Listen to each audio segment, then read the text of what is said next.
On a crisp autumn morning in New York City, a man worth over $300 million stood quietly at the window of his penthouse, watching the streets below with a hollow gaze.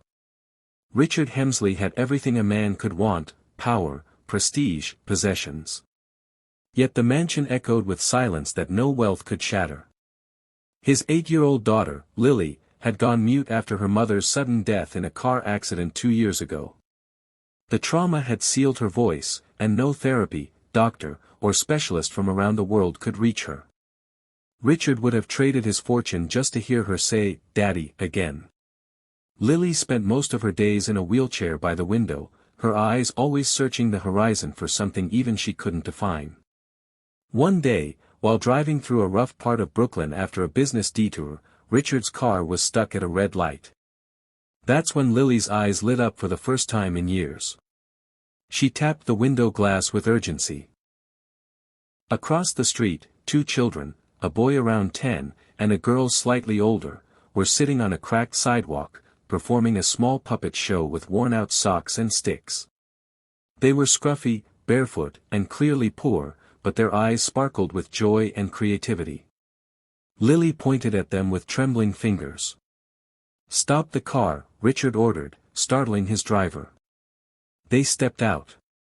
The girl noticed Lily and smiled warmly. "Hi. Want to see our show?" "It's about a lion who finds his roar," she said, holding up a makeshift puppet. The boy, noticing Lily's wheelchair, brought his puppet closer and gently made it wave at her. Lily smiled. It was the first time she had smiled in 2 years. Richard was stunned. He knelt beside her. "Do you like them, sweetheart?" Lily nodded. "Would you like to come back tomorrow?" She nodded again, eyes still glued to the kids. From that day on, Richard brought Lily to that street corner every afternoon. The children, Maya and Sam, had no home, no parents, and barely enough food to survive. Yet their spirits were unbreakable. They made Lily laugh. They taught her sign gestures. They told her stories through shadows, songs, and dance.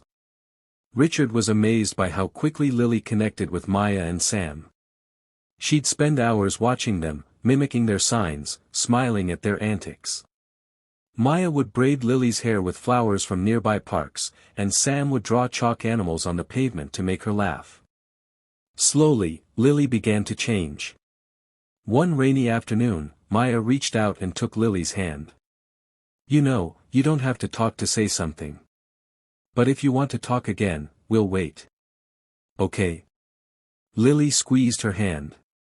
Then, the miracle happened. One evening, as the puppet lion whispered, "Roar, little one, roar," Lily whispered back, "Roar." Richard dropped to his knees, eyes flooding. Lily had spoken. It was just one word, but to Richard, it was more precious than any deal he'd ever closed. He hugged her tightly, sobbing into her shoulder. That night, he didn't sleep.